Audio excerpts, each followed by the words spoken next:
Muy buenas noches tengan todos ustedes. El Gobierno del Estado de Coahuila y la Secretaría de Educación, a través del Centro Cultural Vito Alessio Robles, les dan una muy cordial bienvenida al evento que da apertura a su programa 2022.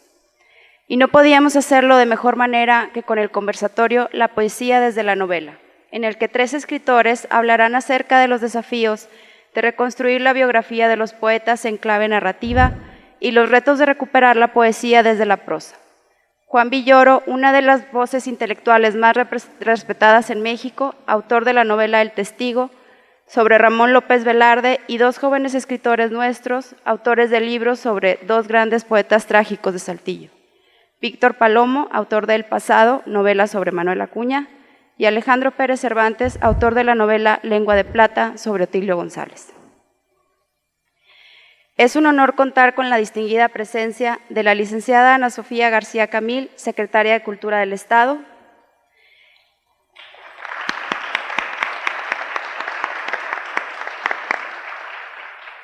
el profesor Rogelio Flores García, director de Educación Artística, en representación del licenciado Francisco Saracho Navarro, secretario de Educación Pública.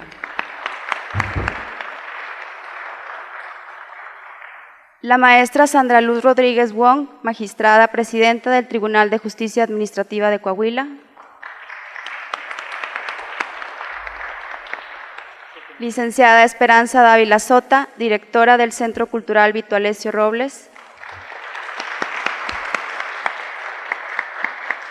Igualmente, extendemos una cordial bienvenida a nuestros invitados en el Presidium y a las personas que desde la ciudad de Torreón vinieron especialmente al evento, y al auditorio que nos acompaña de manera presencial y en línea a través de las plataformas digitales del Centro Cultural Vito Alessio Robles.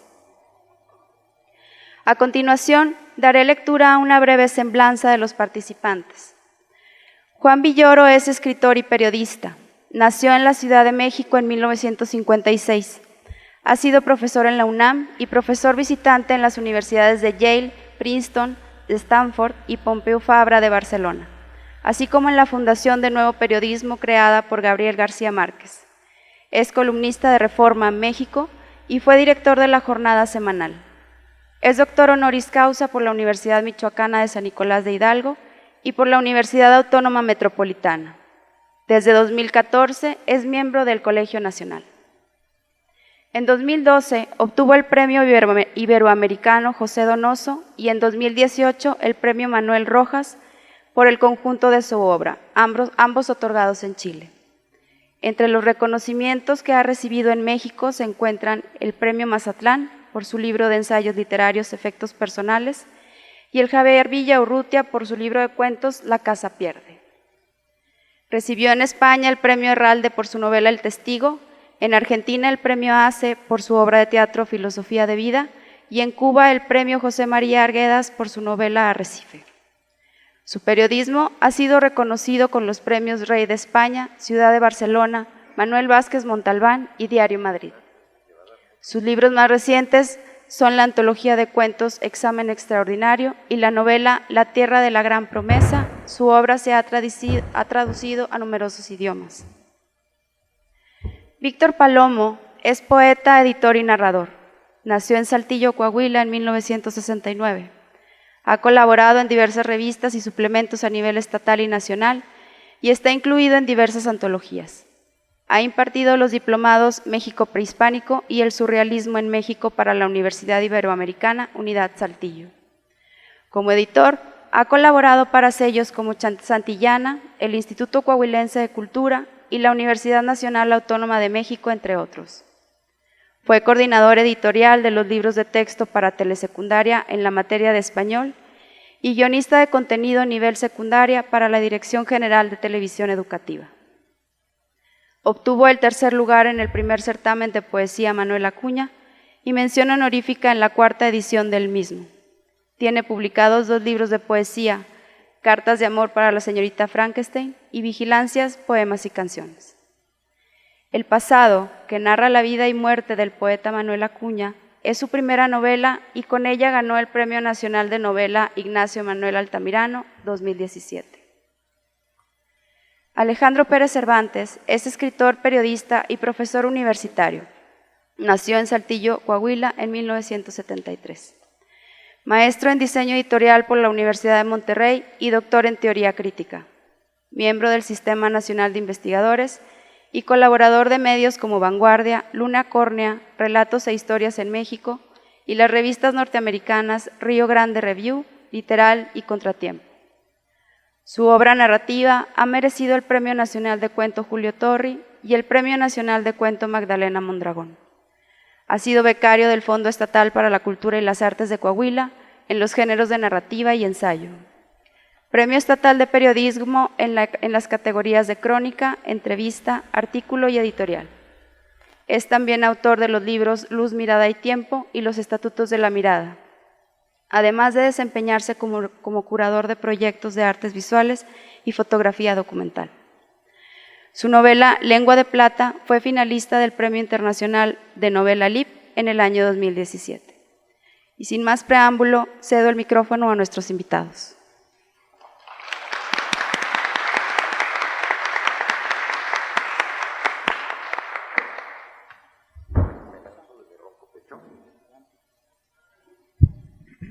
¿Qué tal? Muy buenas noches. Quedamos previamente de que yo iba a empezar. Me da muchísimo gusto estar aquí. Gracias a todas, a todos por esta oportunidad de estar nuevamente en Saltillo. He venido muchas veces aquí, la primera de ellas en tren hace ya muchos años. Recordarán algunos de ustedes esa larga travesía de la Ciudad de México para acá, que bueno, era una aventura emocionante.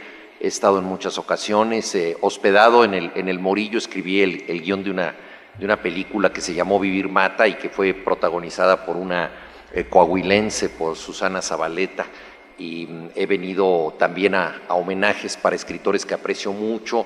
Me parece que fue en 1996 cuando Pedro Damián y un muy joven entonces Julián Herbert me invitaron a homenajear a José Agustín, escritor que definió mi vocación literaria. De modo que para mí, por amistades, por mucha gente conocida que tengo aquí, es realmente un privilegio poder venir. Y especialmente el día de hoy por compartir esta mesa con Víctor Palomo y con Alejandro Pérez, porque desde hace tiempo hemos estado en contacto, gracias a los buenos oficios de Marco Antonio Campos, un escritor mexicano que tiene una rara virtud que es la generosidad entre los escritores. Hay escritores que quisieran ser los únicos en el mundo, los señalados por la crítica y los únicos leídos, y otros que quieren compartir lo que hacen sus colegas, y Marco Antonio pertenece a esa legión extraña de los autores generosos, y él es un gran conocedor de la literatura mexicana. Como tal, escribió una reseña muy entusiasta y muy elocuente del pasado, la novela de Víctor Palomo. Le pregunté, oye, ¿dónde se consigue esa novela? Me dijo, pues se consigue si te la manda el autor, porque no tenía una circulación nacional amplia. La novela se había vendido muy bien, según entiendo, aquí, y ya era muy difícil de conseguir, y generosamente Víctor me la mandó, y así quedé deslumbrado con esta novela, y así empezó nuestra relación. Y también, por otra parte, Lengua de Plata, la novela de Alejandro, que me pareció también estupenda, y tienen en común el tema de poetas tratados desde la novela. Y hace algunos años yo había escrito otra, El Testigo, en donde yo me ocupaba parcialmente de la vida de Ramón López Velarde. Entonces se nos ocurrió hacer una discusión sobre los predicamentos de escribir de la poesía, desde la novela, los estímulos que esto comporta, este tipo de escritores. En fin, es algo que nos hermana a todos, y creo que puede dar lugar a una tertulia sumamente interesante. Debo decir que hace muchos años yo estaba en un taller de cuento de la revista Punto de Partida, que auspiciaba el propio Marco Antonio Campos. Él era el director de la revista Punto de Partida y de los talleres que se daban para jóvenes escritores. Y el maestro en turno era Miguel Donoso Pareja, un ecuatoriano. Y él me dijo una cosa que a veces los latinoamericanos tienen una perspectiva sobre nuestra situación que a nosotros se nos escapa porque la damos por sentada o no prestamos suficiente atención a ella. Y Miguel Donoso Pareja me dijo, creo que uno de los grandes problemas de México es el centralismo. Ustedes, los jóvenes escritores, solamente se ven a ustedes, no conocen lo que está pasando en provincia. Yo doy talleres en San Luis Potosí, Zacatecas y Aguascalientes, que curiosamente son las 3 ciudades de López Velarde, un poeta del que después yo iba a escribir, y me dijo, y hay escritores formidables en ese lugar. Dice, ¿por qué no vienes conmigo alguna vez a los talleres que yo doy para que los conozcas? Esto fue hace 50 años, yo tenía 15 años, y de alguna manera empecé a acompañarlo como una especie de escudero en estos talleres, y fue realmente una experiencia deslumbrante en el sentido de que Miguel Donoso Pareja tenía razón. Estaban pasando muchas cosas en provincia que nosotros desde la Ciudad de México pasábamos por alto. Y esto, por desgracia, se ha mantenido en muchos sentidos, y un ejemplo son las espléndidas novelas de Víctor Palomo y Alejandro Pérez, que yo pude conocer de manera un tanto azarosa, un tanto accidental. Voy a hablar un poquito más de eso más adelante, pero de entrada quería decir eso. Es para mí un privilegio poder entrar en contacto con estos autores. Los 3 poetas de los que nosotros escribimos tuvieron muertes tempranas, siguiendo un poco la idea romántica de que el poeta debe morir joven, ¿no? Recordemos ese famosísimo poema de Amado Nervo, En paz, ¿no? Que en mi infancia se recitaba en los camiones a cambio de unas monedas, ¿no? Y que comienza diciendo, muy cerca de mi ocaso, y el ocaso de este poeta iba a ocurrir, él estaba acercándose a los 40 años, pero ya para un poeta no haber muerto joven era un desdoro. Cuando finalmente, un poco tiempo después, muere Amado Nervo, Ramón López Velarde recibe la noticia y, según escribe en una crónica, dice, no me extrañó en lo más mínimo. El poeta tenía que morir porque estaba acostumbrado a cenar, a dormir, a convivir con la muerte, ¿no? Y había escrito La amada inmóvil, donde decía, estoy enamorado de una muerta. Entonces, toda esta relación con la muerte parece ser que forma parte del ideal del poeta modernista, del poeta romántico. Y los 3 poetas en cuestión tuvieron muertes tempranas, pero muy distintas. Manuel Acuña murió por propia mano, que es el tema de la novela El pasado de Víctor Palomo. Otilio González murió asesinado como uno de los 13 mártires de Huitzilac en compañía del general Serrano, y Ramón López Velarde murió de neumonía en la Ciudad de México. Las 3 muertes son bastante misteriosas. Quizá la más misteriosa, ahí tendremos que discutir, es la de Manuel Acuña, porque el suicidio es quizá la más enigmática de todas las muertes, ¿no? En el mito de Sísifo, Albert Camus comienza diciendo, el único problema verdaderamente filosófico es el suicidio. O sea, ¿por qué alguien acaba con su vida? Decisión difícil de tomar. En alemán, suicidio se llama Freitod, que quiere decir muerte libre. Es decir, alguien es libre de matarse, lo cual ya es casi una concepción filosófica. Los alemanes son muy afectos a esto, y es un poco tomar la libertad de acabar con la vida, pero sabemos que para muchas religiones eso es un pecado, y para la mayoría de nosotros eso es un enigma. ¿Por qué ocurrió esa muerte? Ya nos hablará, yo creo que un poco más adelante, Víctor Palomo, pero su novela ahonda en los enigmas y al mismo tiempo establece otros, porque durante mucho tiempo se consideró que Rosario, a quien está dedicado el más famoso de sus poemas, Nocturno a Rosario, era pues responsable indirecta de la muerte por no haberle hecho caso. Es una explicación fácil o facilista, ¿no? Pero luego nos está revelando muchas cosas, sin que yo haga un spoiler de la novela, por si algunos de ustedes no la han leído, pero nos revela que en realidad el amor profundo y la crisis sentimental de el poeta tenía que ver con otra mujer, Laura, que tenía una entidad poética como Helena, ¿no? Era el nombre que le había dado en algunos poemas. Luego, la muerte de Otilio, uno diría, bueno, pues es una muerte que no hay ningún misterio, porque pues lo matan los rivales del general Serrano. Pero según nos comenta en su novela Lengua de Plata, Alejandro, no está del todo establecido quién ordenó la matanza. Le convenía a Obregón, le convenía a Calles, pudo haber sido el uno, pudo haber sido el otro, pudo haber sido alguien que les quiso hacer un favor, pero luego hay algo más profundo. ¿Por qué Otilio González estuvo ahí en ese momento? Un momento que ya estaba cargado de peligro, era un momento difícil.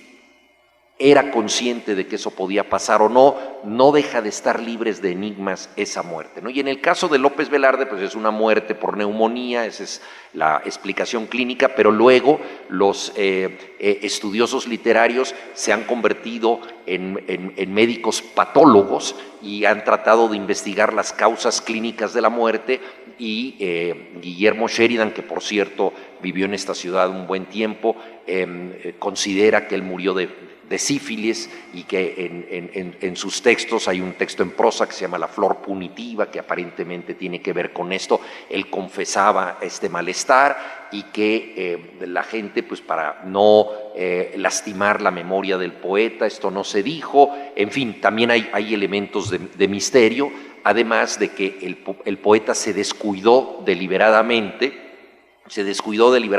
hablando en la noche sin abrigarse lo suficiente y pensando que el frío de la Ciudad de México no era como el de Zacatecas, pero esto lo llevó a una gripe que se convirtió en neumonía, luego en pleuresía y finalmente murió. Un elemento también de descuido que para muchos tenía una carga suicida. Uno de sus mayores especialistas, José Luis Martínez, dijo, sin ninguna base, porque luego esas cosas son interesantísimas en la crítica literaria y en la vida de los historiadores, dijo, se desveló hablando de Montaigne. Y Fernando Fernández y otros especialistas se han tomado el trabajo de tratar de saber de dónde vino esta certeza de que él en su última noche hablaba de Montaigne.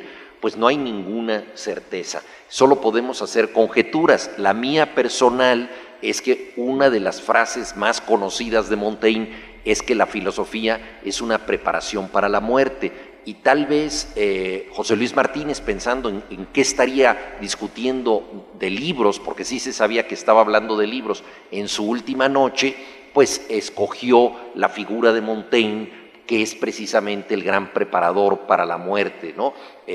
Tal vez de ahí le vino al gran estudioso jalisciense esta certeza, pero no lo sabemos. Pues bien, las tres muertes fueron distintas, todas fueron tempranas, todas nos dejaron enigmas y todas nos han desvelado lo suficiente para escribir novelas. En lo personal, como yo no tengo capacidad para escribir poesía, pero la admiro mucho, siempre he tratado de acercarme al enigma de los poetas, a la manera en que sienten el mundo y lo pueden condensar. Los poetas tienen esta rara habilidad. Cuando Borges conoció a Octavio Paz, lo primero que hizo con esa memoria legendaria que tenía Jorge Luis Borges fue recitarle La suave patria entera, que como ustedes saben es un poema bastante largo, y a Borges le encantaba ese poema porque era una evocación festiva, jocosa, femenina, sensual de la patria, muy distinta a las visiones heroicas y épicas que suele tener la poesía histórica. Él mismo, Borges, había escrito poemas de corte épico. Decía que como buen cobarde admiraba la valentía y había tenido antepasados que habían sido coroneles y generales. Uno de ellos había participado en la famosa carga de Junín. En fin, él tenía este trasunto histórico de sus antepasados y de pronto le sorprendió que alguien fuera capaz de hacer todo lo contrario, de celebrar una patria de alacenas con compotas, del relámpago verde de los loros, del tren que va por la vía como aguinaldo de juguetería, una patria infantil y próxima, y lo deslumbró maravillosamente. Pero como buen argentino, pues había palabras que él no conocía que tenían que ver con la idiosincrasia mexicana, y una de ellas era la palabra chía, porque en el poema, ustedes recordarán, dice patria vendedora de chía. Bueno, le preguntó a Octavio Paz, ¿qué es la chía? Dijo, es una semilla que se usa para hacer agua fresca. Y entonces Borges le dijo, ¿y a qué sabe esa agua? Y de bote pronto, Octavio Paz contestó algo que era simultáneamente muy sencillo y muy profundo. Le dijo, sabe a tierra.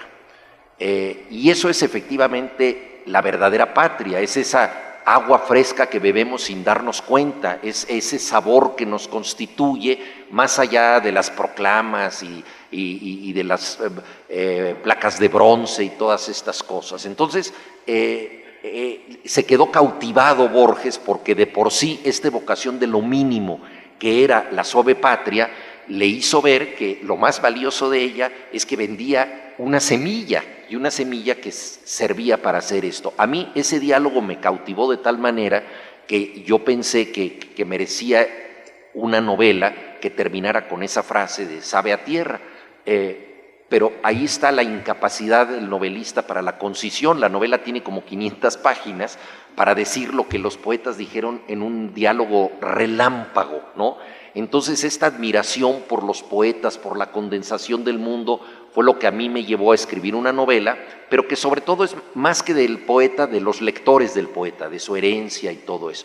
Y entonces es parte de lo que aparece en mi novela El Testigo, la devoción de los lectores.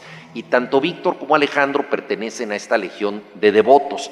En la novela de Víctor yo reconozco cosas muy importantes. Primero que nada, no es la novela de un poeta en el sentido de que no es alguien que normalmente escribe versos y de pronto dijo voy a ver cómo me sale una novela y hago una novela totalmente lírica, casi versificada, que tenga estampas de enunciación pero que no sean descriptivas, etcétera. Porque siendo un poeta consumado, decidió hacer una novela con todas las características técnicas de una novela. Es una gran investigación histórica, pero además tiene puntos de vista cambiantes que son fascinantes. Entre ellos, el hecho de que los acontecimientos ocurren a fines del siglo XIX, pero hay un doctor por ahí de 1917, el doctor Telles, que empieza a investigar todo para escribir una novela. El corte de tiempo es muy interesante porque han pasado unos 20 y tantos años. Hay gente todavía viva que conoció a Manuel Acuña, el propio doctor conoció a muchos de los participantes en estos acontecimientos, entonces es memoria viva y él está escribiendo una novela, pero la novela queda en manos de un encuadernador que habla en primera persona. Entonces hay un juego de narradores, como ustedes ven, que es sorprendente, porque es por un lado la historia de Manuel Acuña, luego la historia de quien le investiga y luego la primera persona de quien finalmente publica la novela, es decir, de quien la encuaderna, este encuadernador. Y hay también testimonios directos del propio Acuña, citas, cartas, etcétera. Y todo esto para descifrar ciertos enigmas que no se han podido descifrar de otra manera.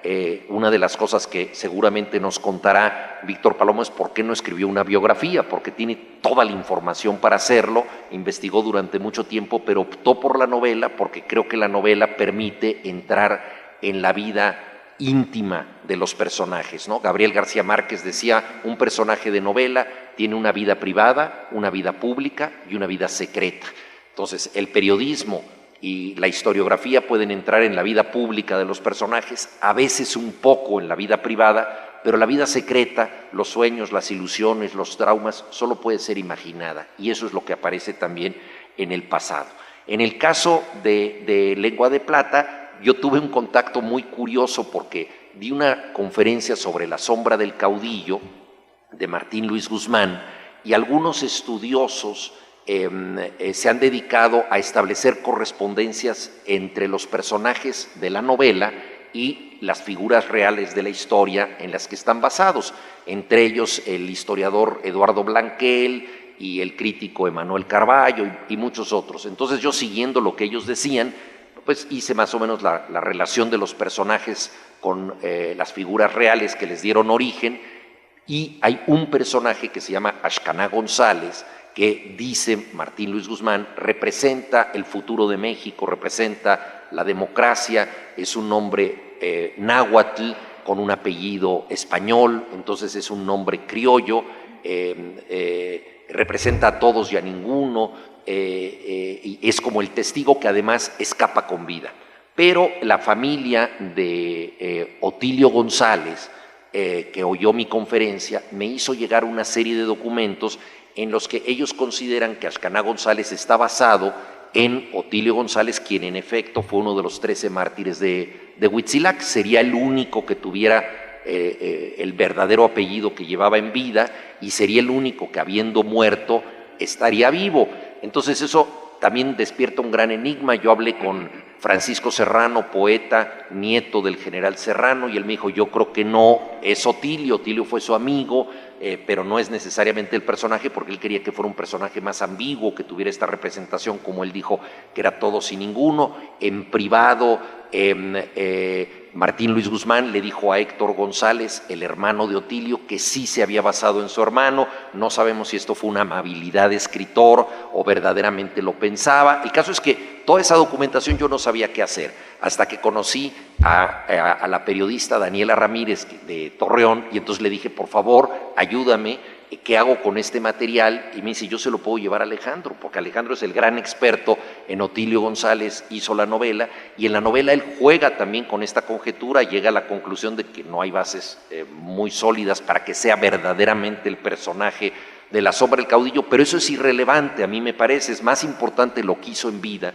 lo que sufrió, lo que dejó escrito, que pertenecer a una novela, por buena que sea. Y por supuesto La sombra del caudillo es una obra maestra, pero creo que es más importante entender su vida y no la representación que pudo tener en una novela. Entonces, al leer la novela de Alejandro, que está estructurada como una especie de barajas de lotería, ¿no? Es decir, son distintos personajes que van entrando en escena, tiene una estructura muy sugerente y es un repaso por la historia de México, por la Revolución Mexicana, la posrevolución, las sazonadas, la rebelión de la Huertista que apoyó Otilio. 2 veces se equivocó de bando, porque apoyó primero a Adolfo de la Huerta y luego apoyó al general Serrano, y ambos perdieron, ¿no?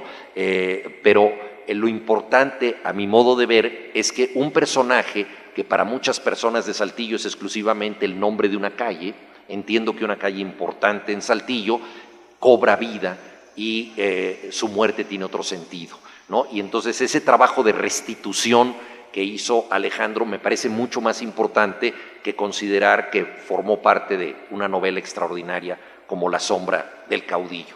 En fin, como verán, hay muchos vasos comunicantes, muchas ideas en común, y bueno, para mí es un privilegio compartir esta mesa. Creo que ya me extendí muchísimo en esta primera exposición, pero bueno, me parecía necesario para rendir tributo a 2 espléndidas novelas y para poder presentarme con ustedes. Y le dejo la palabra. ¿Quién la tomará ahora? ¿Alejandro o Víctor? Víctor.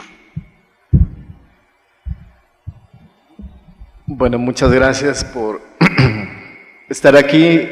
Muchas gracias al maestro Villoro por estas palabras. Y sí, precisamente viniendo para acá teníamos esta conversación que habíamos tenido antes, ¿no? Que había iniciado antes, cuando le mandé la novela y cuando leyó el Lengua de Plata. Nos deteníamos un poco sobre este enigma que a veces dejan las novelas, ¿no? Si Axcaná González era Otilio González, si no lo era, y deteniéndonos un poco en La sombra del caudillo para explicar un poco las licencias que tiene un novelista o que un novelista puede tomarse para desarrollar una historia. Creo que La sombra del caudillo es un gran ejemplo, porque a primera lectura La sombra del caudillo es una novela lineal que empieza en un momento y sin brincos de tiempo, sin brincos de espacios, va de principio a fin y se desarrolla en unos cuantos meses, ¿no? Y uno lo puede dejar así y así está bien. Pero cuando uno tiene esa curiosidad y empieza a ver cuáles son los personajes, cuáles son los hechos en que está basada La sombra del caudillo, se da cuenta, por las mismas palabras que de Martín Luis Guzmán, se da cuenta de que es una historia que está escrita a partir de acontecimientos que van durante 1923, 1924 y 1927, ¿no? Que es la matanza de Huitzilac, y entonces deja de ser tan lineal, ¿no?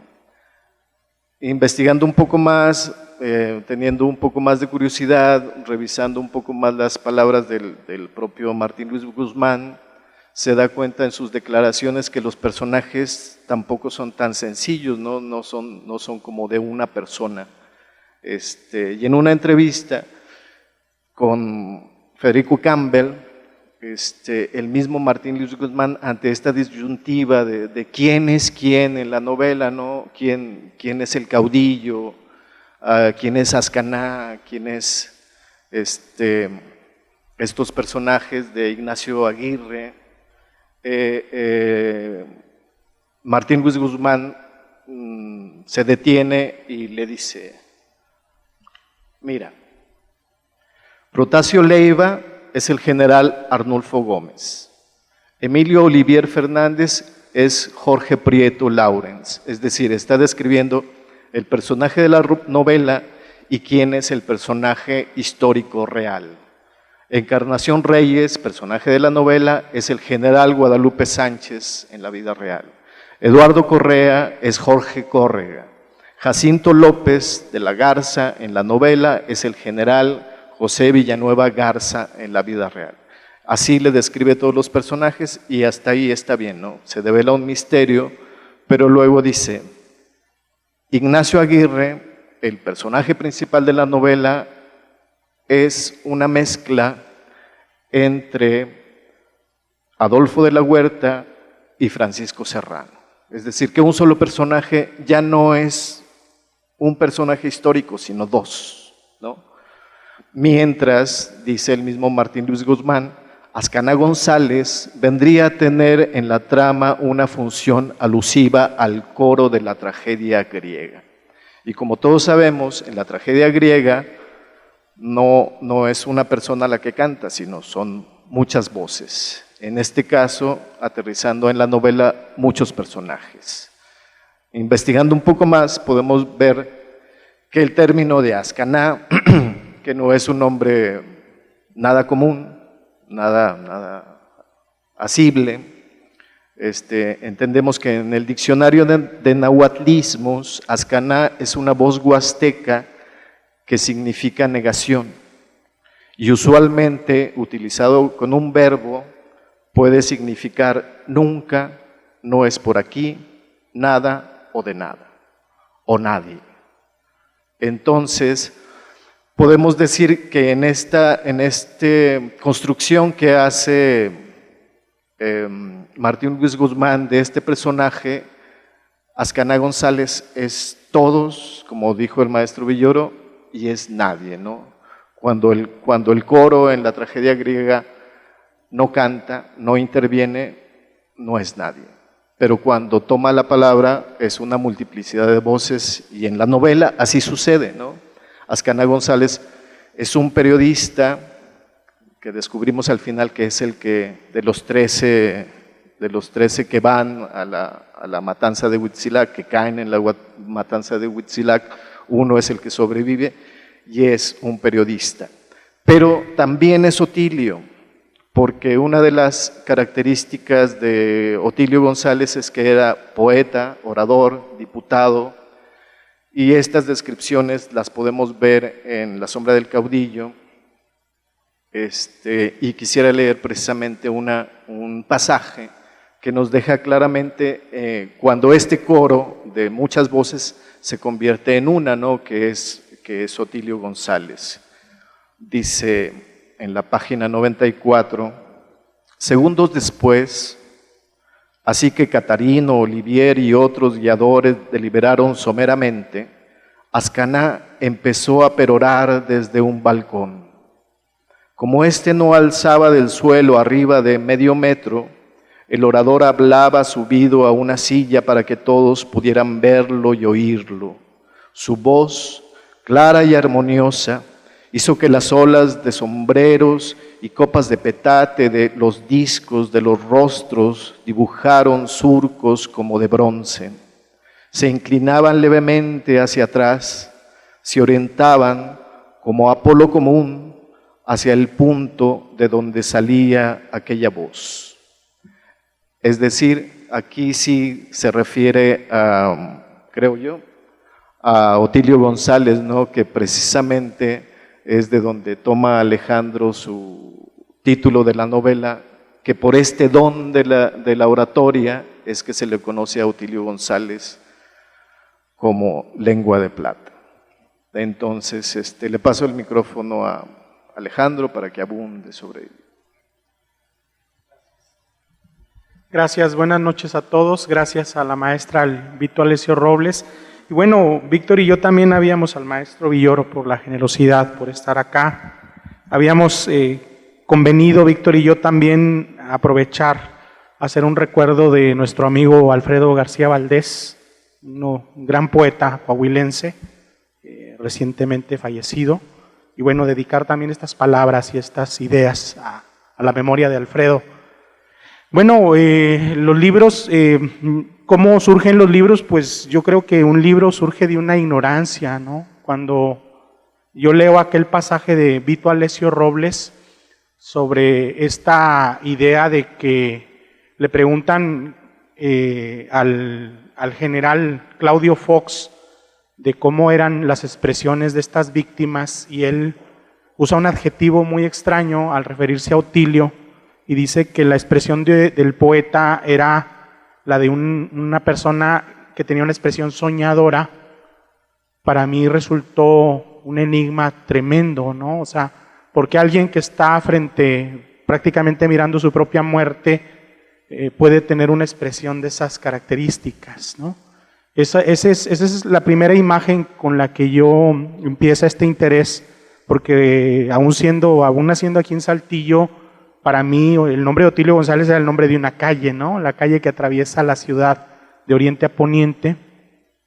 Y también es curioso, ¿no?, que aquí el Vito Alessio Robles, el centro, Vito Alessio Robles como personaje histórico está íntimamente ligado a la lucha antirreeleccionista, ¿no? Recordemos que en este episodio de 1927 él es uno de los personajes que resulta detenido, ¿no?, después de este suceso que el gobierno de Calles vende a la opinión pública como sofocar un intento de golpe de Estado, ¿no?, que supuestamente el general Serrano estaba planeando en la víspera de este hecho. En ese episodio muere también el general Arnulfo Gómez, que era muy amigo del ingeniero Vito Alessio Robles. Nuestro amigo Víctor Moncada me dice que cuando fusilan a Arnulfo Gómez en Veracruz, días después de Huitzilac, lo vendan con un pañuelo, y ese pañuelo se lo entregan a Vito Alessio Robles, y ese pañuelo está aquí, en este centro, tengo entendido, en el acervo del Centro Cultural Vito Alessio Robles. Entonces se cruzan muchas circunstancias, muchas coincidencias, muchos azares, y también la cuestión de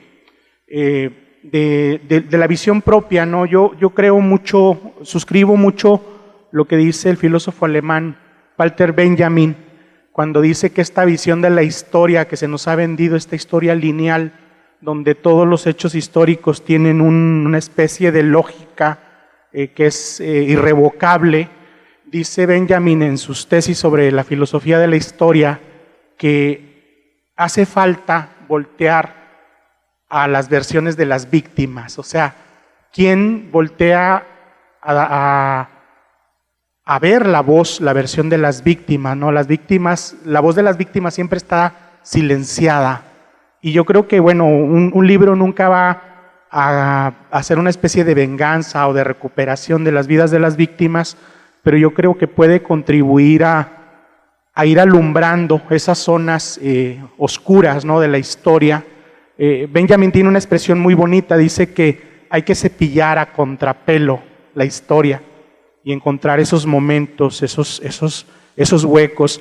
Y también platicando en las últimas semanas hemos encontrado estas coincidencias que ya comentaron mis compañeros, en el sentido de cómo las tres novelas también hay una especie de manejo del tiempo, a veces fragmentario, a veces no lineal. Justamente pienso en la novela de Villoro, esta novela del regreso, que El Testigo es una novela del regreso, y también de cómo este personaje, este catedrático que regresa al país en este momento histórico tan importante que es el fin de la dictadura del PRI, cómo no regresa a un pasado, sino regresa a un tiempo que es múltiple, ¿no? El tiempo personal, el tiempo de su propia familia y el tiempo del poeta, ¿no?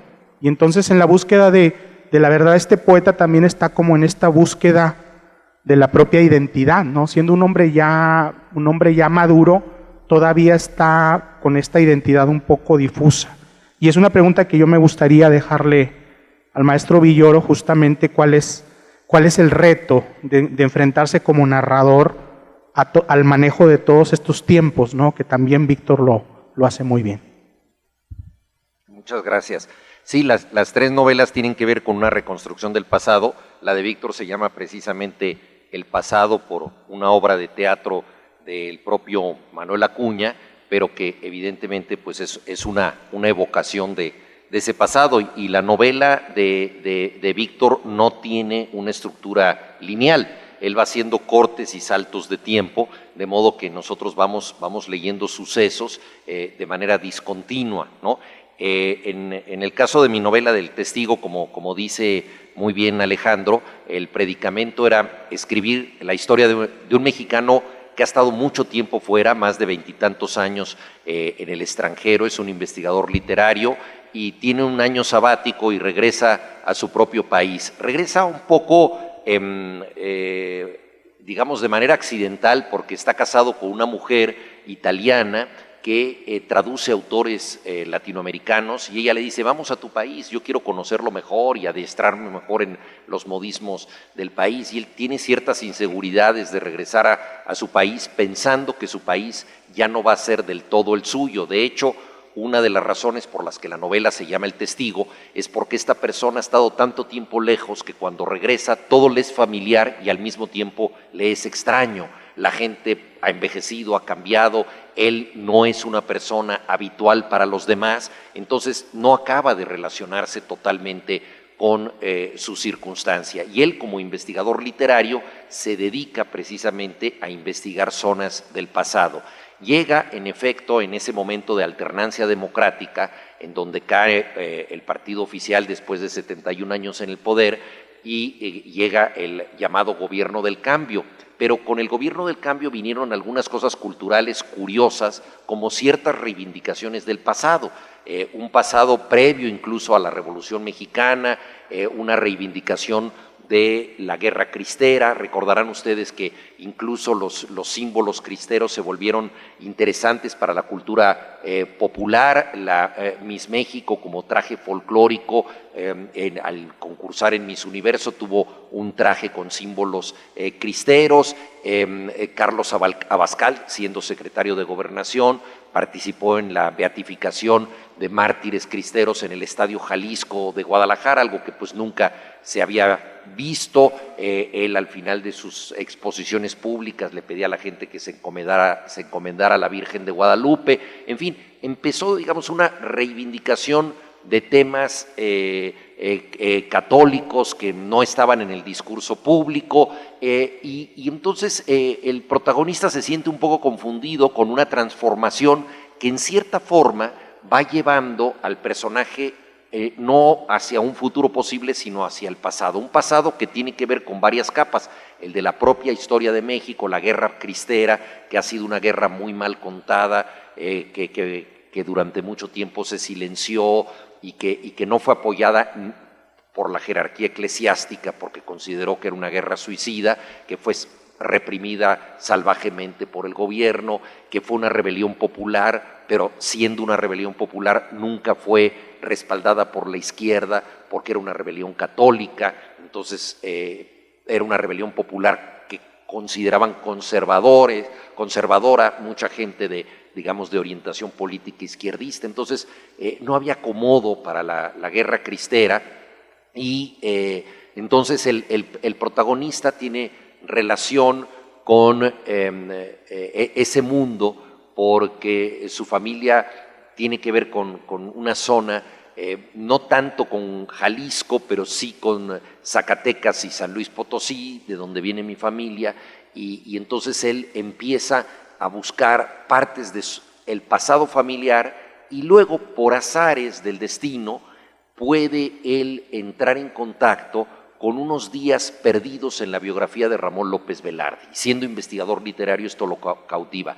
En su biografía parcialmente novelada de Ramón López Velarde, Guillermo Sheridan habla de unos 10 días en donde no se sabe dónde estuvo el poeta. Entonces a mí se me ocurrió encontrarle acomodo a esos días y que eso tuviera que ver con el pasado, no solamente literario y no solamente político, sino con el pasado familiar de mi protagonista. Esto lo vinculaba con una hacienda en San Luis Potosí que tenía que ver con su familia, etcétera. Y una cosa que a mí me parecía muy interesante era pues tratar de ver hasta dónde la poesía no solamente es interpretada, sino sobreinterpretada. Como yo dije al principio, la novela, más que hablar del propio poeta, habla de sus lectores, y a la lectura corresponde también la posibilidad de malinterpretar o sobreinterpretar lo que se está leyendo. Y en la novela hay un sacerdote, el cura Monteverde, que está convencido de que Ramón López Velarde no solamente era un poeta católico, sino que era un santo y que obró milagros. Y la prueba de sus milagros está en sus poemas. Y él tiene 2 milagros registrados, al menos él lo considera. Hay una asociación concreta de 2 milagros de poemas de López Velarde con hechos que a él le parece que es una revelación sagrada, lo que ocurrió a partir de esos poemas, y falta un tercer milagro, ¿no? Entonces probablemente ustedes saben que para llevar una causa de santos al Vaticano hay que tener 3 milagros comprobados.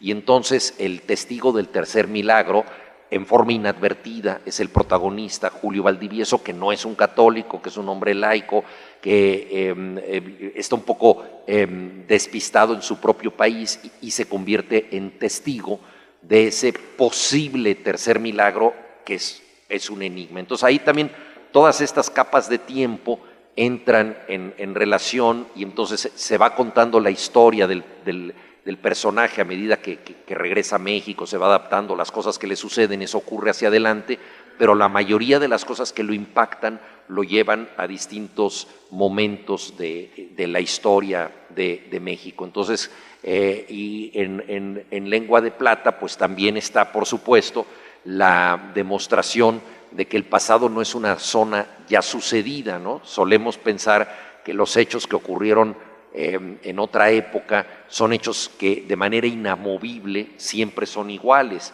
pero creo que Lengua de Plata nos demuestra que esos hechos cambian según la interpretación que les damos y que siguen abiertos para nosotros y que no dejan de tener enigmas, ¿no? Y uno de ellos ha sido precisamente la participación de Otilio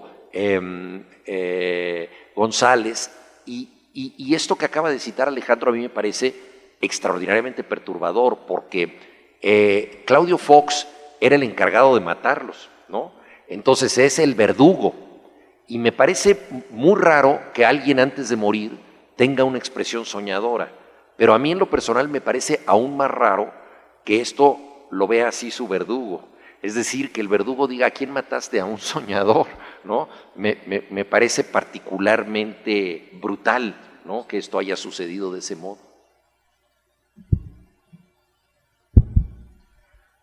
Y agregándole que Otilio González antes de morir le había puesto a su hijo Claudio, ¿no? Es todavía más, es como una novela de terror, ¿no?, digamos. Hay un personaje en la novela de Juan Villoro, en El Testigo, que en algún momento le dice a alguien: leemos muy mal lo que pasa en provincia, es un país de secretos.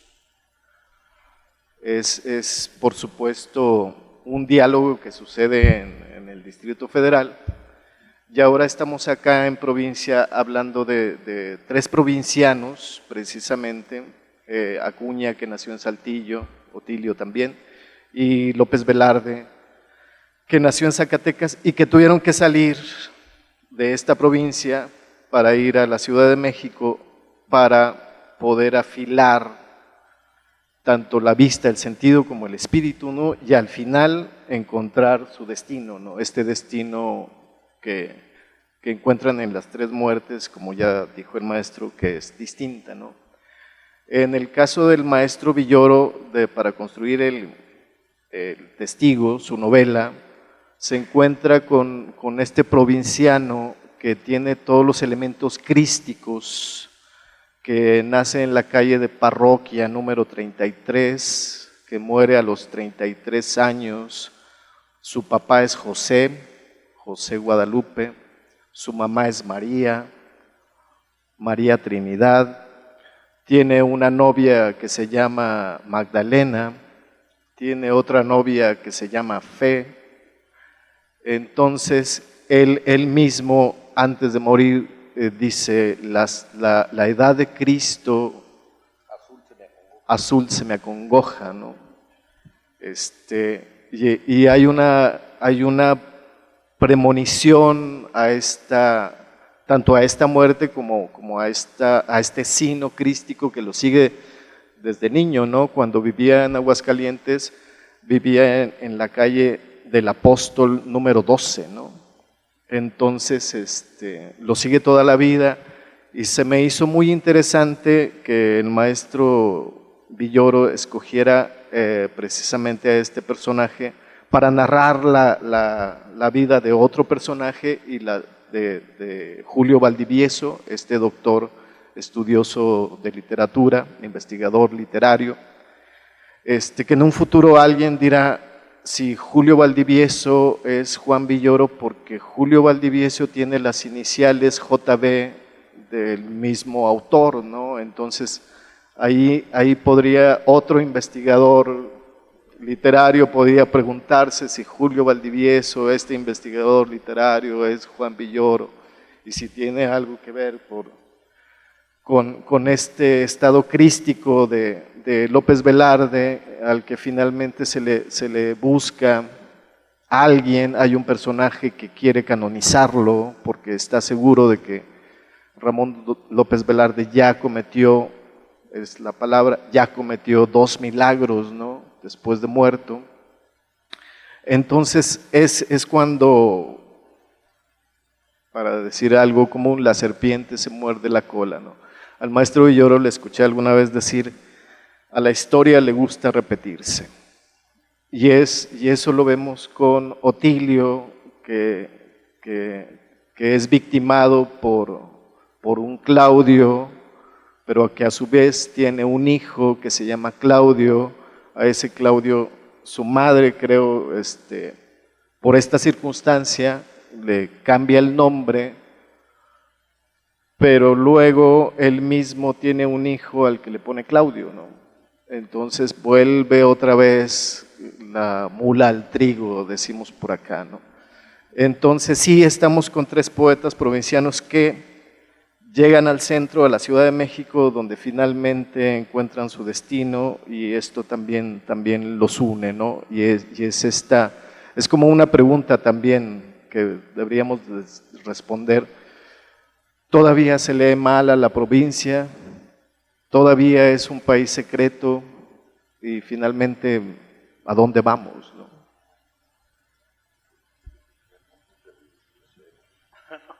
Muy poco. Bueno, también otra de las correspondencias que encontramos en estos 3 autores que hemos estado también conversando vía correo y ahora personalmente es justamente cómo en las 3 obras de los 3 poetas hay una especie de profecía autocumplida en la propia obra, ¿no? Lo acabas de mencionar con Velarde, Otilio en su último libro que deja sin publicar, Triángulo, de 1927, que luego su hermano Héctor González edita en 1938. La última poesía del libro Triángulo tiene un poema que se llama Muerte, no te huyo, donde justamente Otilio escribe su propia muerte. Manuel Acuña hace un saldo, ¿no? En Nada sobre nada, también hace una especie de despedida de la poesía, ¿no? Entonces, como hay un poder también un poco, pues no sé si nombrar clarividente, ¿no? En la propia escritura. Respecto al conocer más la provincia, yo creo que eso evidentemente sigue siendo cierto en la medida en que, por ejemplo, los libros, y lo decía yo al principio, ¿no? De tanto Lengua de Plata como El Pasado son de difícil acceso en la Ciudad de México, no se consiguen, no se han discutido lo suficiente, y de no ser por intermediarios privilegiados como Marco Antonio Campos, ¿no? Nos podemos enterar de esto gracias a él, pero de no ser así, muchas de estas obras espléndidas caerían en el vacío, ¿no? Y sigue habiendo continuamente la tentación de decir, si no estás en la Ciudad de México las cosas no suceden, las cosas no ocurren, ¿no?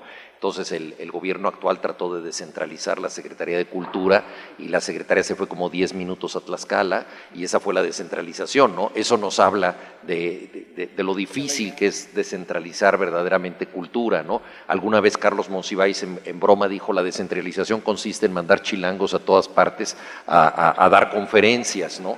Entonces, y tenía bastante razón. Y yo desde que mi maestro ecuatoriano me dijo, abre los ojos, o sea, en provincia pasan otras cosas, hay muy buenos escritores, hay gente de primera y esa es tu tradición y la tienes que conocer. Y me pareció muy revelador porque pues 15, 16 años que yo tenía, empecé a conocer una cantidad de autores que hasta la fecha son mis amigos en esas ciudades que son precisamente las de López Velarde. Bueno, aparte yo tenía familia en San Luis Potosí y una tía lejanísima mía, bueno, no tan lejana, pero sí lejana, Teresa Toranzo, había sido novia de López Velarde, ¿no? Que la describía como una mujer con ojos como esmeraldas expansionistas. Cuando él fue juez en Venado, ¿no? Fueron novios. Y hay incluso cartas de la familia medio escandalizadas porque parece que el romance rebasó ciertos límites de las buenas costumbres de Venado y salió huyendo, no sé si por Teresa o por otras razones, pero él salió huyendo. El pretexto que él puso es que se deprimía mucho como abogado porque básicamente su trabajo consiguía en hacer lanzamientos de personas que no habían pagado la renta. Entonces era tristísimo para él ver todos los muebles, la ropa, todo en la calle de las gentes y que él era responsable de eso. Esa fue la explicación oficial que dio, pero pues parece que había más intríngulis en él, que bueno, otra característica esencial de los tres poetas es la cercanía con la mujer y con el sexo, ¿no? Y cierta relación obsesiva con eso. López Velarde decía, para escribir tengo que autoexcitarme y no hay cosa que yo no haya sentido si no es a través de la mujer. O sea, la mujer como el instrumento, el vehículo, el filtro para sensibilizar la vida, sensibilizar el mundo, ¿no? Y en la novela Lengua de Plata, los primeros poemas que tú citas, Alejandro, son poemas de alto contenido erótico, ¿no? Y en el caso de Manuel Acuña, pues está todo el tema de diversas mujeres, una mujer a la que le dedica el poema en un torneo poético, ¿no? Están en casa de Rosario y entonces hay una convocatoria a ver quién escribe un poema y él por galantería, por amistad, por lo que sea, escribe el Nocturno a Rosario, quizá como un juego, pero tiene una relación turbulenta con Laura, que es una mujer que también escribe, ¿no?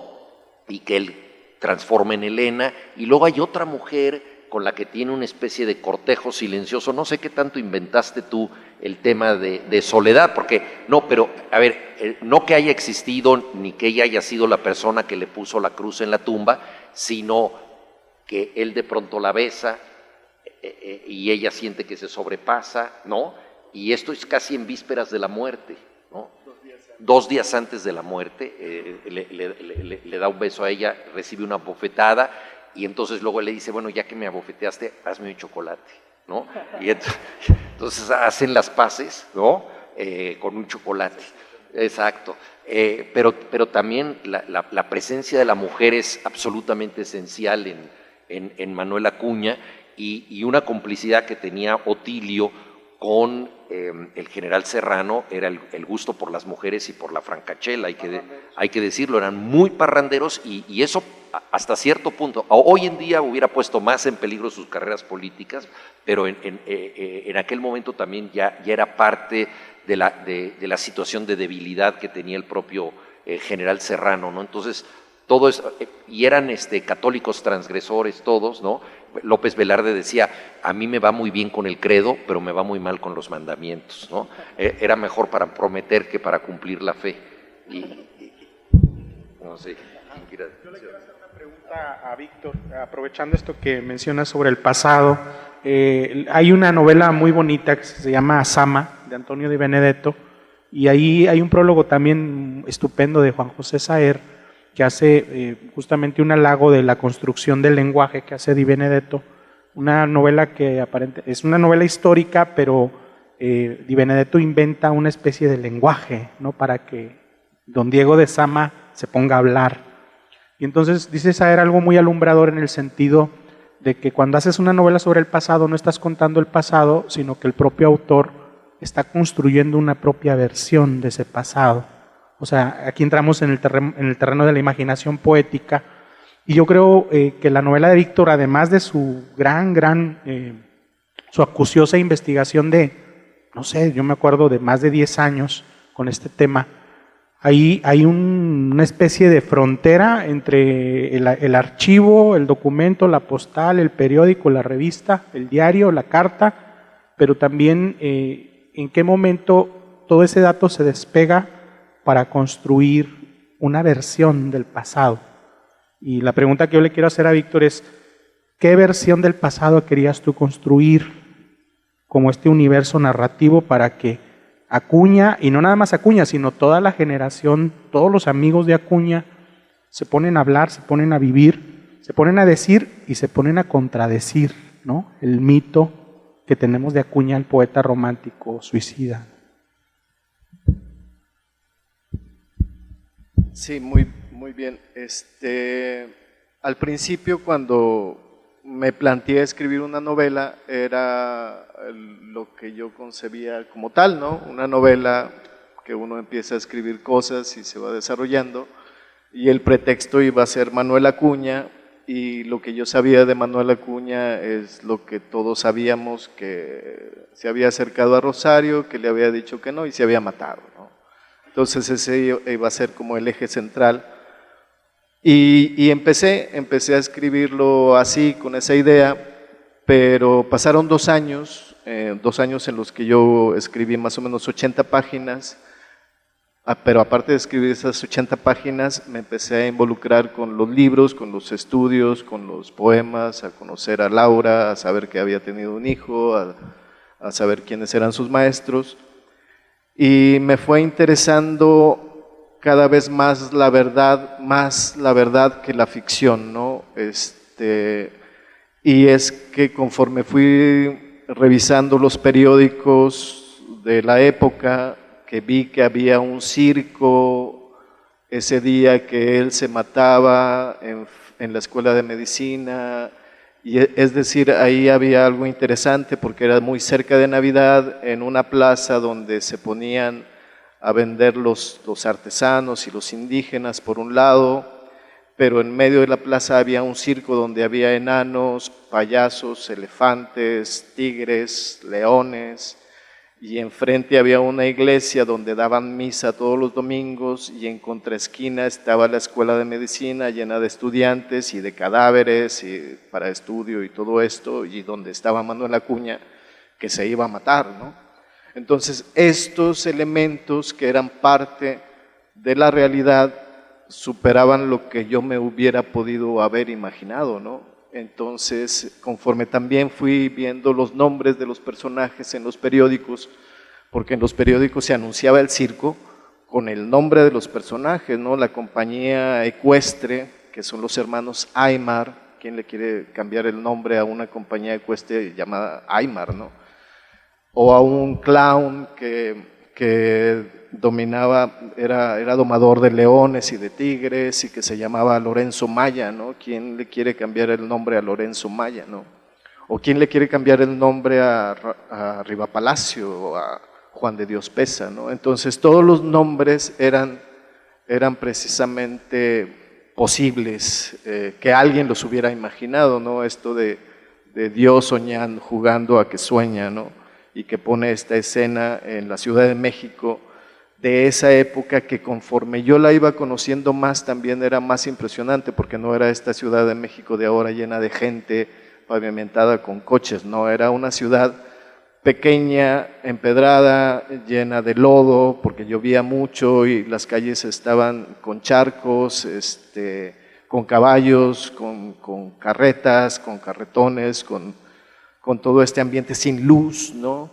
La luz de las veladoras, de las velas, de las lámparas se me hacía se podía escribir incluso una novela de vampiros, ¿no? Porque el ambiente era este ambiente de vampiros que podía ser, pero la verdad que yo iba encontrando en los periódicos, en los documentos, en los mismos testimonios de Altamirano, de Rivapalacio, de Mateos, del mismo Pesa, eran bastante como enloquecedores como para yo ponerme a imaginar algo, ¿no? Entonces en eso me ahorraron mucho trabajo de imaginarme cómo hubiera podido haber sido eso, porque tenía como que todos los elementos para poder hacerlos. Entonces sí me cambió la idea que yo tenía, pero lo que me cambió la idea de escribir fue los mismos documentos, ¿no?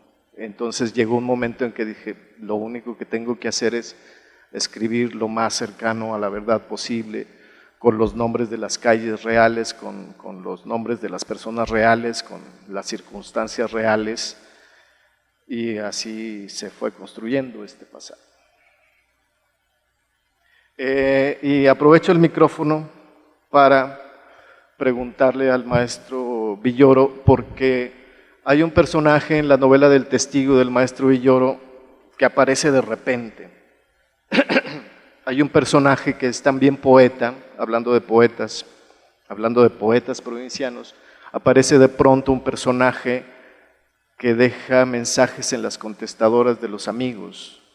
Hay este personaje que nadie ha visto en mucho tiempo, pero de repente llama a las casas y deja poemas y deja mensajes estrafalarios como signos para descifrar, y este personaje en la novela se llama Ramón Centollo, pero lo desciframos o lo podemos descifrar porque tiene un apodo y todos le llaman el vaquero del mediodía. Entonces, este personaje es Samuel Noyola, intuyo yo, porque se llama Ramón Centollo, es Samuel Noyola, ¿no? Y Samuel Noyola, como sabemos, es un poeta que tiene un arraigo, también muchas conexiones con Saltillo, con la provincia, con Monterrey, con esta región.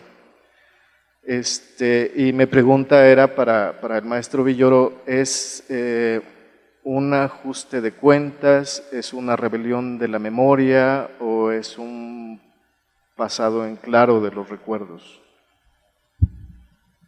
Bueno, en realidad Ramón Centollo es una mezcla de varios poetas o personajes. Yo quería que en la novela hubiera no solamente un poeta idealizado, que es Ramón López Velarde, porque también corren el riesgo los poetas, ¿verdad?, que una vez muertos pensar que todo en ellos es sublime, extraordinario, y en el caso de López Velarde, pues en la novela se le lleva posiblemente a la santidad, ¿verdad?, porque hay un sacerdote que está luchando afanosamente por lograrlo y hay otro grupo de gentes que piensan que no, que fue otro tipo de poeta transgresor. Digo, de López Velarde se ha dicho que fue revolucionario, otros dicen que no, que fue un reaccionario tremendo, se le atribuyó que había escrito el Plan de San Luis, lo cual no hay ninguna base histórica, en fin, se le atribuyen muchas cosas a López Velarde, pero siempre como en un clima de idealización. Y yo quería mostrar a un poeta real y un poeta destruido, que es el caso de Ramón Centollo. Ramón Centollo es un poeta que fue un poeta en su día luminoso, un poeta que prometía mucho y como tantos poetas, pues se encontró con una vida quebrada, optó por ciertas decisiones autodestructivas, tóxicas, y acabó mal, pero siendo además un poeta. Entonces es como un poeta vivo, degradado, al que nadie le hace caso. Y eso también me parece que es una tragedia. O sea, muchas veces estamos nosotros celebrando a poetas que si estuvieran vivos tal vez consideraríamos que son vagabundos, que son asociales, que son gentes impresentables. Y entonces es una mezcla de muchos poetas. Yo fui muy amigo de Mario Santiago, que no sé si les es familiar a algunos de ustedes, que aparece en la novela de Roberto Bolaño como Ulises Lima. Y yo lo conocí precisamente en este taller de cuento del que les he estado hablando, se llamaba entonces José Alfredo Cendejas. Nos hicimos muy amigos y fui amigo de él hasta su muerte en 1996, me parece que falleció Mario. Fuimos realmente muy amigos y él era un poeta que te hablaba a las 3 de la mañana y te decía, no quiero hablar contigo, tú eres un idiota, no tienes nada que decirme, lo que quiero es dejarte un poema, y entonces te voy a grabar. Entonces recitaba y llenaba la casetera, ¿verdad?, de la contestadora de poemas, ¿no? Yo me enojaba y estúpidamente los borraba al día siguiente porque me había despertado, porque me había dicho idiota. En fin, Mario era así, le gustaba agredir continuamente. Murió sin publicar un libro verdaderamente, publicó una plaquette, pero no publicó un libro, y unos amigos nos encargamos de reunir su poesía, la llevamos al Fondo de Cultura, auspiciados por la directora entonces, Consuelo Sáizar. Ella nos lo pidió, pero el consejo editorial vetó el libro porque les pareció que era nuevamente que era un vagabundo, que era un te por ocho, que no era un verdadero poeta.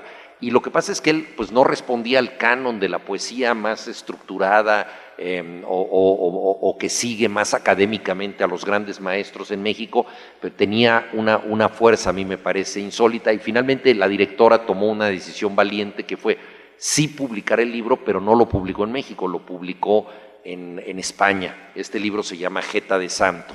Entonces yo quería hablar de ese poeta vivo, pero que es un poeta destruido y que es un poeta que pasa por alto la gente. En cuanto a Samuel Noyola, él fue muy, muy amigo mío. Yo lo conocí precisamente en Zacatecas. Nos hicimos muy amigos, tan amigos que se fue a vivir a mi casa en la Ciudad de México.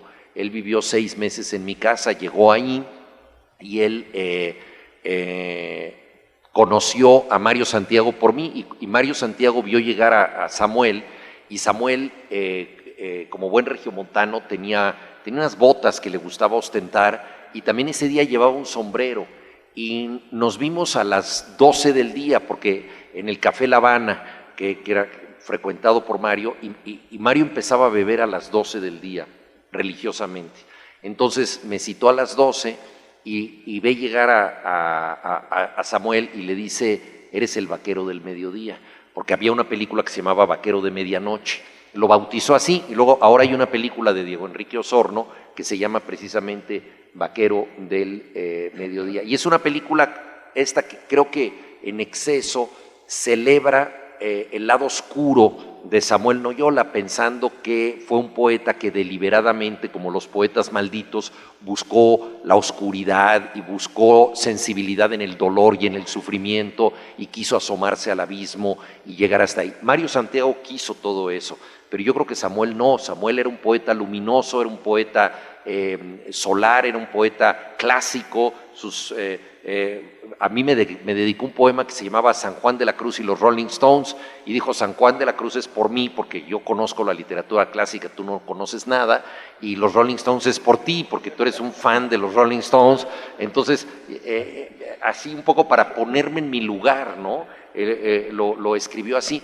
Y entonces creo que se ha malinterpretado un poco y se ha también de alguna manera beatificado este lado oscuro de Samuel, cuando que simple y sencillamente creo que eso fue una tragedia en su vida. Y yo recuerdo haberme encontrado a Samuel, que vivía abajo de un coche durante un tiempo en la colonia Condesa, y estaba en las inmediaciones de la Casa Refugio para escritores perseguidos, la Casa Citlaltépetl se llama, y donde no le daban entrada, y no le daban entrada porque lo consideraban ya un borracho, un vagabundo, un asocial, había perdido varios dientes. Él era una persona, era muy apuesto y estaba muy, muy degradado, y entonces yo lo veía afuera, ¿no? Y entonces me acuerdo que una vez yo entré y dije, pues a ver, ¿cómo es posible que no dejen entrar a un poeta, a la casa del poeta? Y probablemente lo mismo hubieran hecho ustedes con muchos otros poetas del pasado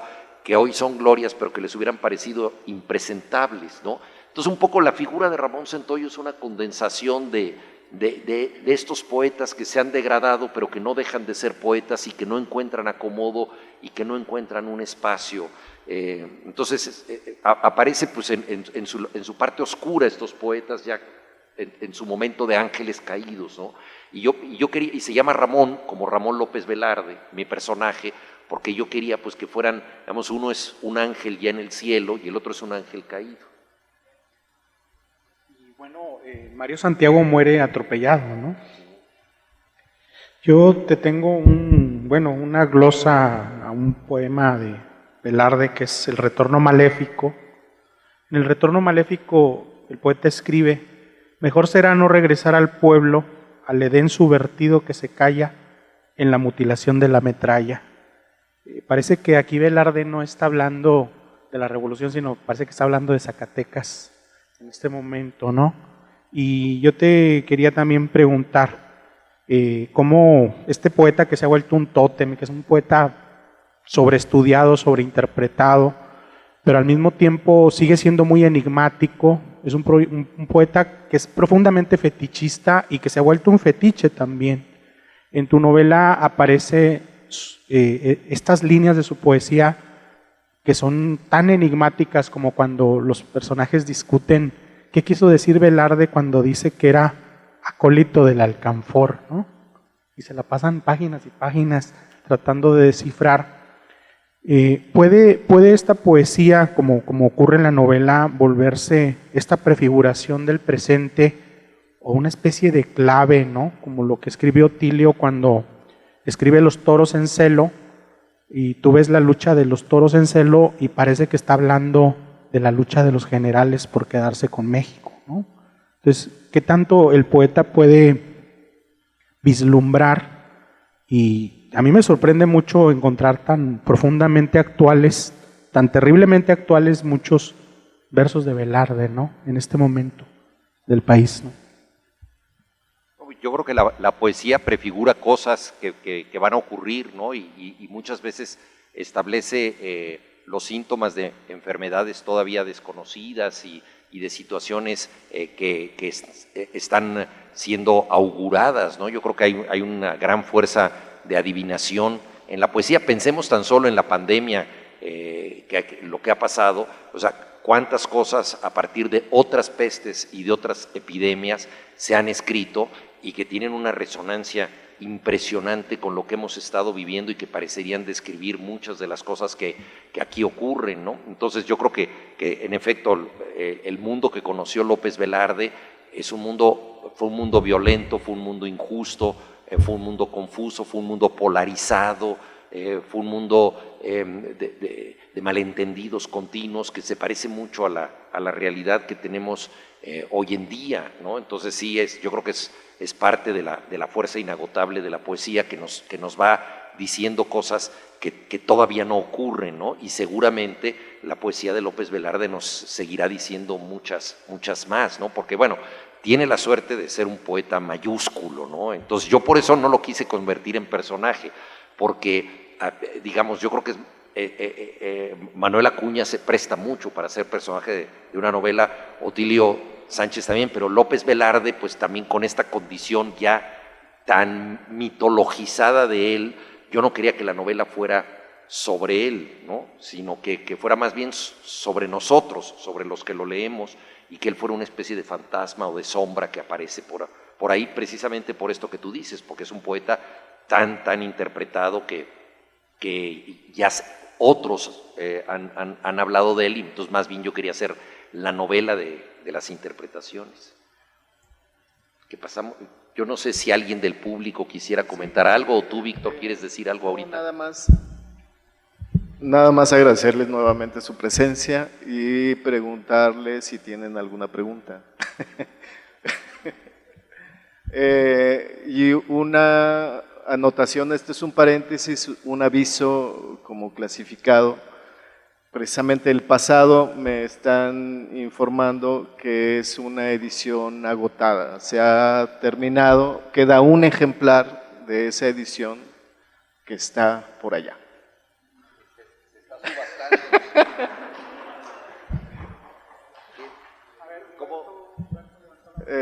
Huberto Luber y luego Cirilo Recio y luego Daniela. ¿Hay algún micrófono? ¿Hay algún...? A ver.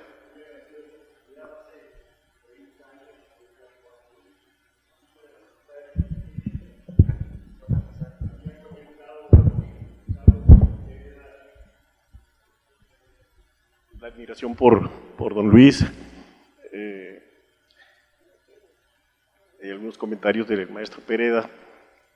Y en aquel tiempo era la obra del disparo de Argón o algo así, que uno decide no leer a veces. ¿Se escucha? Perdón.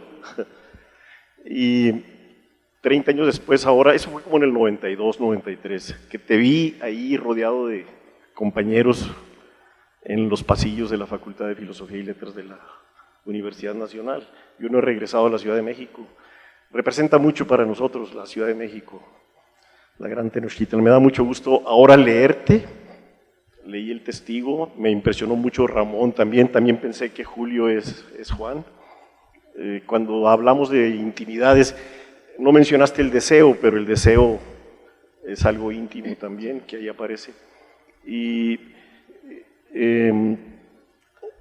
pues Julio, hay momentos, ¿verdad? Sincronías muy interesantes. Hoy acabo de escuchar, antes de venir aquí, sobre Samuel Noyola y la película esta que acabas de mencionar, a propósito de otro compañero literato de aquí de Saltillo.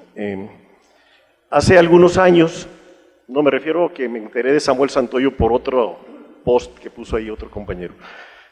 Hace algunos años conocí a Alejandro por las redes sociales también, es la primera vez que lo veo en directo, y le comentaba que siguiendo a Martín Luis Guzmán, suspendí en el paso a La sombra del caudillo, después de las memorias de Pancho Villa y El águila y la serpiente, que me hicieron entender un poco la revolución, suspendí La sombra del caudillo porque no sabía a quién se refería.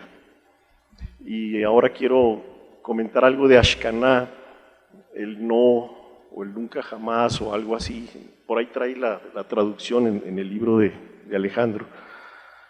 A propósito de un poeta que murió aquí hace algunos días, Alfredo García, y en las pláticas con otras personas más allegadas a él, llegué a acuñar la frase de que los poetas no mueren. Y bueno, de alguna manera hay algo que no muere, aunque mueren, hay algo que no muere en ellos, o en ellas también. Y en ese sentido, Ashkaná, como el que no murió, también esa otra metáfora del que no murió en esa ocasión que estaba como trascendiendo en ese sueño. Y ahora ya no siento que sea necesario leer La sombra del caudillo, me es suficiente entender esa segunda parte de la revolución, tan dolorosa, tan criminal, terrible, ¿verdad? Y es como pensé lo mismo, Víctor, de que es como es la tragedia griega, y ahí aparece otra vez la figura del coro, como Ashkaná también. Y pues muy agradecido por esta oportunidad de verlos en directo, hace mucho que no veía a Víctor también. Y bueno, los anclajes reales de las tres novelas, muchos en la de Alejandro, algunos, me dio mucho gusto encontrar pronto el nombre de Sheridan, que existía la casa del poeta, tuve que googlear para ver que si era real. Ahora murió un poeta que tenía algo que ver con eso en estos días también, que pudo haber sido algo como Ramón también. A propósito, en las discusiones de el fornicario y dipsómano, le decían en los ataques de políticos unos contra otros en las campañas, ¿no? A Serrano. Bueno, hoy vi un video de este joven poeta que murió ayer o algo así, que tenía que ver con la casa del poeta también, que algún día que regrese a México voy a tratar de conocer, aunque sea por fuera, ¿verdad? Y bueno, los anclajes reales, también yo no sé si Los Cominos existe realmente, ¿verdad? Ese tipo de cosas, y muchas cosas, calles, en lo de Manuel Acuña, el frasquito que compra de cianuro de potasio, me molestó que el boticario no le preguntara para qué lo quieres, ¿verdad? En tu novela. Y pues también, ahora que estamos de luto por lo de Alfredo y todo esto que está pasando, otra cosa, la Suburban, llena de cadáveres decapitados o no sé qué, pues nos recordó ahora el Día de Reyes en Zacatecas, ¿no? O sea, todas estas sincronías y asuntos que nos ocupan del México de ahora que tienen que ver con estas tres novelas también. Gracias y gracias por el evento. Bueno, no es una pregunta, es un comentario. Creo que a los tres poetas, Otilio, Ramón y Manuel, los unió en cierto sentido la sangre. O sea, los tres vivieron en un momento particularmente terrible, que era muy sangriento, porque uno vivió, bueno, Manuel Acuña muere justamente después de la muerte de Juárez, después de que había estado la intervención, las guerras de reforma. Ramón López Velarde también muere en el 1923, en el momento de la turbulencia de la revolución, y Otilio González de la misma manera, incluso siendo partícipe de la lucha por el poder, que muchas veces define incluso todo. Y eso me parece muy interesante. Y lo otro es que lo que me gustaría también, pero a lo mejor eso es una labor para nosotros, leer, ver las diferencias que existen entre la poética de unos con otros, porque realmente son bastante distintas. Eso era todo. A la tercera persona que va a participar le suplicamos que sea breve, por favor. Gracias.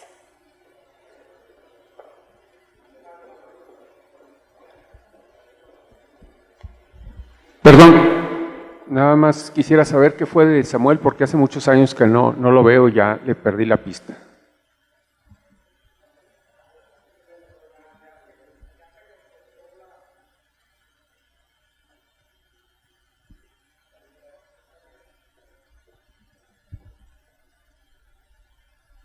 Es simple. ¿Cuál sería la importancia central de rescatar la vida de los poetas a través de un género como la novela?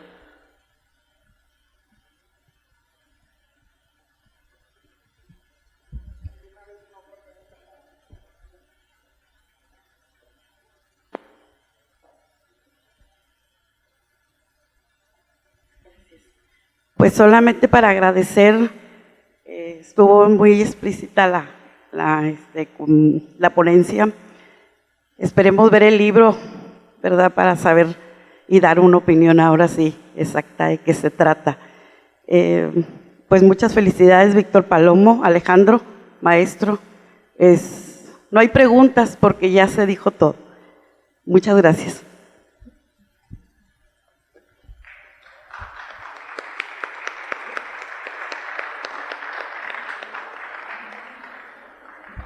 Bueno, creo que la pregunta de Daniela, creo que pues hay que leer a los autores, o sea, yo tuve que ir a los libros de Otilio para tratar de entender y intentaba una especie de biografía espiritual a través justamente de entender su propia poesía. Y creo que es un poeta que vale la pena conocer, es un gran poeta. José Emilio Pacheco en la antología del modernismo, un clásico, cierra el modernismo con Manuel José Otón, a mí me llama mucho la atención cómo Pacheco, siendo un personaje históricamente ligado a Otilio por vía de su padre, que participó indirectamente en estos hechos, inventa un poeta que se llama Julián Hernández, un poeta saltillense, a partir de la figura de Otilio, y me llama mucho la atención cómo no está incluido en esta antología. Creo que Otilio también cierra en cierta medida este movimiento tan importante del modernismo, un movimiento poético surgido enteramente en Latinoamérica. Hay que leer la obra de Otilio. Aquí está, ¿verdad, maestra? La obra de Otilio, y está en la red, y está esta antología de la Universidad Autónoma de Coahuila, 11 poetas de la Nueva Extremadura, una antología de 1927, que es prácticamente la fundación, es el libro fundacional de la literatura coahuilense en el siglo XX. Creo que es un libro importante también. Bueno, sobre los cominos sí existe, es una hacienda que está en San Luis Potosí, casi en la esquina. Ya vean nada más cómo habla alguien de una ciudad, ¿no? Una hacienda que está en la esquina, ¿no? Que está casi en la frontera, en los límites con Zacatecas. Y esa hacienda en realidad se llama Bledos y tiene el mismo origen, o sea, la construyó una persona a cuyo padre le había dicho, pues tú eres un fracasado, tú no vas a hacer ni un bledo, ¿no? Un bledo es una florecita pequeña, por eso decimos me importa un bledo, ¿no? Y también decimos me importa un comino, ¿no?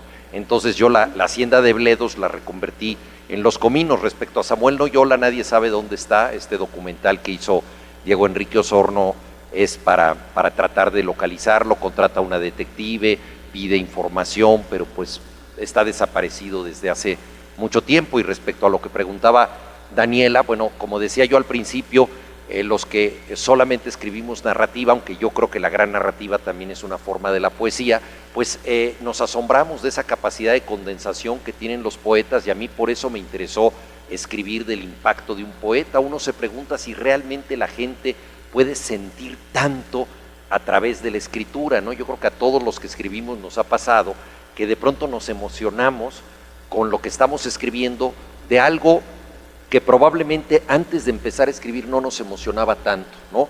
Evocando un amigo, evocando una persona que ha muerto, hablando de un recuerdo, de pronto al escribirlo sentimos una fuerza que está en la literatura, que está en el texto y que no está en nosotros, ¿no?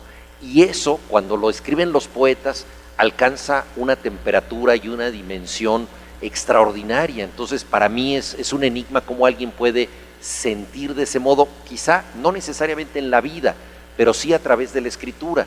Decíamos que los tres poetas en cuestión eran católicos y eran transgresores, eran pecadores, y de pronto hay, por ejemplo, unos versos de López Velarde que condensan la sensualidad y la religiosidad al mismo tiempo, es decir, el deseo, como decía Humberto, el deseo y al mismo tiempo, ¿no? El miedo de ejercerlo, ¿no? Y dice, te aspiraré, fíjense qué sensual es esto, te aspiraré con gozo temerario, como se aspira en un devocionario un perfume de místicas violetas. O sea, ahí está, o sea, aspirar a la amada con gozo temerario, pero al mismo tiempo la amada es un devocionario, lo cual ya es un altar, y eso es transgresor forzosamente, ¿no? Y un perfume de místicas violetas es de una sensualidad extraordinaria. Entonces, ¿cómo alguien es capaz de decir esto, ¿no? Entonces, yo creo que para explicar el misterio de la poesía, pues se necesita la prosa, creo. Sí, claro. No creo que sea una pregunta que merezca una respuesta simple, es decir, no es por esto, sino que hay una interrelación siempre, y esto siempre lo ha habido, entre los artistas, ¿no? A los pintores les interesan los escritores, a los escritores les interesan los pintores, a los poetas les interesan el teatro, la danza, la música. Pienso ahora que Ramón López Velarde dedicó muchos de sus poemas tanto a bailarinas como a pintores, como a amigos, como a escritores que no precisamente eran poetas. Entonces eso también implicaría la pregunta contraria, ¿no? ¿Por qué un poeta le dedica un poema a un pintor o a un narrador? Así, ¿por qué un narrador escribe sobre un poeta, pues primero creo que debe de haber una admiración, ¿no? Debe de haber una admiración o una empatía, una correlación. Si un narrador escribe sobre un poeta es porque ese poeta le está diciendo algo, le interesa, y en esta relación entre el arte, ¿no? Entre artistas, ¿no?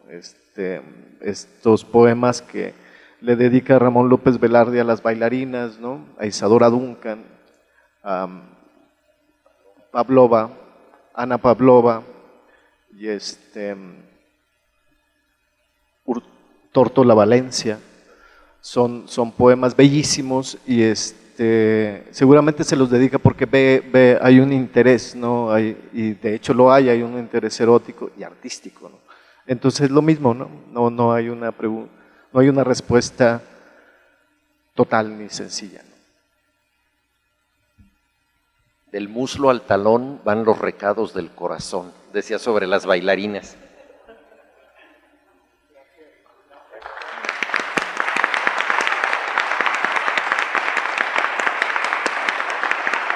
Agradecemos de manera especial a Juan Villoro el privilegio de su presencia, así como la valiosa participación de Víctor Palomo y Alejandro Pérez Cervantes en este interesante conversatorio, igual que agradecemos su asistencia al público presencial y en línea. Les invitamos a disfrutar del brindis dispuesta para esta ocasión. Buenas noches.